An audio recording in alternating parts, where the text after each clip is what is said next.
Banyak orang masih bertanya satu hal tentang Pi Network. Kapan harganya naik? Tapi pertanyaan yang lebih penting, yang jarang dibahas, adalah ini. Apakah Pi sedang membangun sesuatu yang benar-benar bisa dipakai? Tahun 2026 baru saja dimulai, dan Pi Network tidak membuka tahun ini dengan janji harga, spekulasi, atau hype kosong. Mereka membuka tahun ini dengan sesuatu yang jauh lebih berbahaya bagi pasar spekulatif. Sebuah infrastruktur nyata. Pi Network resmi meluncurkan Payments Library baru, alat yang memungkinkan pengembang mengintegrasikan pembayaran Pi ke dalam aplikasi kurang dari 10 menit. Ini bukan sekadar update teknis. Ini adalah sinyal bahwa Pi Network sedang berpindah fase. Dari proyek yang ditunggu, menjadi ekonomi digital yang mulai berjalan. Di video ini, kita tidak akan membahas rumor. Kita tidak akan membahas prediksi harga. Kita akan membedah. Mengapa satu library kecil ini bisa menentukan apakah Pi akan hidup sebagai ekonomi real, atau berhenti sebagai eksperimen? Tonton sampai akhir, karena di bagian penutup kita akan menjawab satu pertanyaan penting. Apakah 2026 adalah tahun pembuktian Pi Network? Salam bahagia untuk semua pionir dimanapun berada. Pi Network meluncurkan library pembayaran baru, Fondasi Ekonomi Real Digital menuju 2026. Tahun 2026 dibuka dengan sebuah langkah yang secara diam-diam sangat menentukan arah masa depan Pi Network. Bukan berupa pengumuman harga, bukan pula janji lonjakan valuasi, melainkan sebuah keputusan strategis yang menyasar inti dari setiap ekosistem digital yang ingin bertahan lama, kemudahan membangun dan menggunakan. Pi Network secara resmi meluncurkan Payments Library baru untuk pengembang, sebuah alat yang memungkinkan integrasi pembayaran Pi ke dalam aplikasi hanya dalam waktu kurang dari 10 menit. Di permukaan, ini mungkin terdengar seperti pembaruan teknis biasa. Namun jika ditelaah lebih dalam, peluncuran ini menandai pergeseran fase penting dalam perjalanan Pi, dari proyek berbasis komunitas dan ekspektasi masa depan, menuju mesin ekonomi digital yang siap digunakan di dunia nyata. Library pembayaran ini menggabungkan Pi SDK dan API backend ke dalam satu sistem yang ringkas dan efisien. Proses yang sebelumnya membutuhkan pemahaman teknis mendalam, konfigurasi manual, serta waktu pengembangan berhari-hari atau berminggu-minggu, kini dipangkas secara radikal. Bagi pengembang, baik individu maupun tim kecil, ini adalah sinyal kuat bahwa Pi Network secara aktif menurunkan hambatan masuk, barrier to entry, ke dalam ekosistemnya. Lebih dari sekadar alat bantu teknis, Payments Library ini adalah pernyataan arah. Dari Open Network ke utilitas nyata. Peluncuran ini tidak berdiri sendiri. Ia merupakan kelanjutan logis dari momen besar Pi Network sebelumnya, aktivasi Open Network pada 2025. Setelah bertahun-tahun berada dalam fase tertutup, penuh penantian dan spekulasi, Open Network membuka Pi ke dunia luar, namun dengan satu pesan yang sangat jelas dari tim inti. Fokus utama bukan harga, melainkan utilitas. Payments Library baru ini adalah manifestasi konkret dari pesan tersebut. Dengan integrasi pembayaran yang cepat dan kompatibilitas penuh dengan struktur frontend dan backend populer, Pi Network secara efektif memindahkan fokus pengembang dari bagaimana membayar ke apa yang ingin kita bangun. Ini adalah pergeseran besar. Dalam banyak ekosistem kripto lain, kompleksitas teknis justru menjadi penghalang utama adopsi. Pi Network, sebaliknya, tampak memilih jalur yang lebih pragmatis. Jika ingin Pi digunakan secara luas, maka Pi harus mudah digunakan, bukan hanya oleh pengguna, tetapi juga oleh pembuatnya. Kegunaan dunia nyata sebagai medan pertempuran utama. Sejak Open Network aktif, narasi Pi Network berubah secara fundamental. Tidak lagi sekadar membicarakan potensi masa depan, Pi kini mulai mengukur keberhasilannya dari berapa banyak transaksi nyata yang terjadi, berapa banyak aplikasi yang hidup, dan seberapa sering Pi benar-benar berpindah tangan sebagai alat tukar. Payments Library mempercepat proses ini secara drastis. Dengan waktu integrasi di bawah 10 menit, seorang pemilik toko lokal, pengembang aplikasi belanja, atau penyedia jasa digital tidak lagi membutuhkan investasi waktu dan biaya besar untuk mulai menerima Pi. Ini berarti ledakan potensi titik penerimaan, merchant adoption, dari e-commerce lokal, layanan freelance, platform edukasi, hingga jasa komunitas. Semakin banyak tempat untuk membelanjakan Pi, semakin jelas pula nilai intrinsiknya.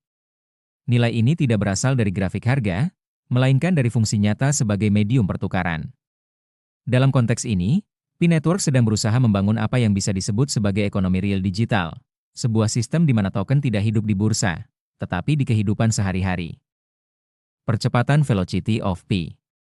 Dalam teori ekonomi, Nilai sebuah mata uang tidak hanya ditentukan oleh jumlah pasokannya, tetapi juga oleh kecepatan peredarannya, velocity of money. Payments Library baru secara langsung menargetkan variabel ini. Dengan menurunkan hambatan teknis bagi merchant dan pengembang, P-Network secara tidak langsung mendorong Pi untuk lebih sering digunakan, bukan disimpan. Setiap aplikasi baru yang menerima Pi meningkatkan alasan bagi pengguna untuk membelanjakannya, bukan sekadar menunggu. Efek jangka pendeknya mungkin tidak terlihat dalam bentuk lonjakan harga. Namun dalam jangka panjang, sirkulasi yang sehat adalah benteng utama melawan volatilitas ekstrim. Mata uang yang digunakan secara aktif memiliki permintaan organik, bukan permintaan spekulatif semata. Transisi psikologis, dari penambang ke pengguna. Selama bertahun-tahun, identitas komunitas Pi didominasi oleh aktivitas menambang melalui aplikasi seluler. Fokus utamanya adalah akumulasi, mengumpulkan sebanyak mungkin Pi sambil menunggu hari besar. Payments Library memaksa perubahan paradigma ini. Ketika Pi menjadi mudah digunakan, pertanyaannya tidak lagi berapa banyak Pi yang saya miliki, melainkan apa yang bisa saya lakukan dengan Pi. Ini adalah transisi psikologis yang sangat penting. Ekosistem yang matang tidak dibangun oleh penimbun aset, tetapi oleh pengguna aktif. Peralihan ini juga berfungsi sebagai mekanisme penyeimbang terhadap pembukaan kunci token yang terus berjalan. Selama ada permintaan utilitas yang tumbuh seiring peningkatan pasokan, tekanan harga dapat diredam secara alami.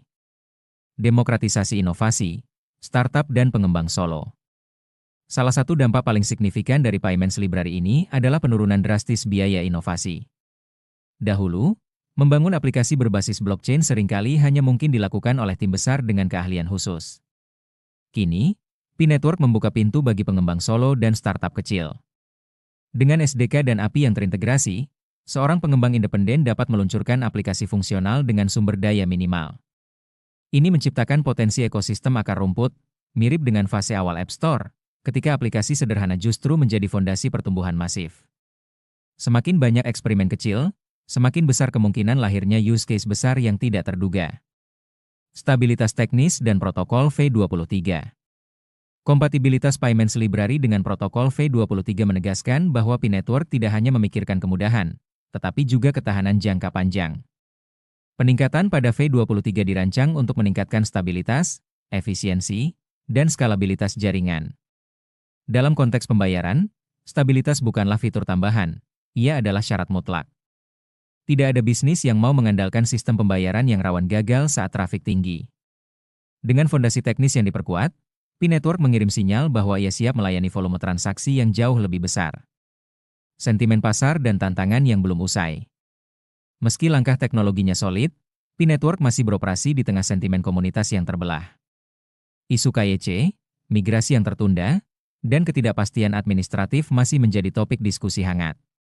Ini adalah tantangan psikologis, bukan teknis. Jika kecepatan penyelesaian masalah administratif tidak sejalan dengan percepatan pembangunan infrastruktur, ada risiko kelelahan di kalangan pengguna lama. Namun di sisi lain, rilis Payments Library menunjukkan bahwa jalur pembangunan tetap berjalan konsisten. Kesimpulan, ujian nyata P-Network di 2026. Peluncuran Payments Library pada 2026 bukanlah akhir, melainkan awal ujian sesungguhnya bagi P-Network. Infrastruktur kini semakin siap. Hambatan teknis semakin rendah. Pertanyaannya tinggal satu, apakah para pengembang dan komunitas mampu mengubah kemudahan ini menjadi aplikasi yang benar-benar dibutuhkan manusia? Jika jawabannya ya, maka P-Network berpotensi menjadi salah satu eksperimen paling ambisius dalam membangun ekonomi digital berbasis utilitas nyata, bukan janji, bukan spekulasi, melainkan penggunaan sehari-hari. Di titik ini, P-Network tidak lagi sedang mengejar harga. Ia sedang mengejar relevansi. Jika kita tarik satu garis besar dari semua yang kita bahas hari ini, satu hal menjadi sangat jelas. P-Network sedang membangun bukan untuk diperdagangkan, tapi untuk dipakai. Payments Library ini mungkin terlihat kecil bagi mereka yang hanya melihat grafik harga. Tapi bagi sebuah jaringan, inilah fondasi dari segalanya. Kemudahan membangun, kemudahan menggunakan, dan kemudahan bertransaksi. Dengan integrasi di bawah 10 menit, P-Network secara sadar mendorong ekosistemnya untuk matang. Dari penambang, menjadi pengguna. Dari menunggu, menjadi bertransaksi. Tentu, tantangan masih ada. KYC, migrasi, dan sentimen komunitas belum sepenuhnya selesai. Tapi yang penting untuk kita sadari adalah ini. Harga bisa menyusul belakangan, ekonomi tidak. Tahun 2026 akan menjadi tahun pembuktian. Bukan tentang seberapa tinggi Pi bisa naik, tetapi seberapa sering Pi bisa digunakan dalam kehidupan nyata. Sekarang pertanyaannya kembali ke kita semua. Apakah kita hanya akan menjadi penonton yang menunggu nilai? Atau bagian dari ekosistem yang menciptakan nilai itu sendiri? Jika analisis seperti ini membantu Anda melihat Pi Network dengan sudut pandang yang lebih jernih, tekan like, subscribe, dan bagikan ke sesama pionir. Karena di channel ini, kita tidak mengejar hype. Kita membedah fondasi.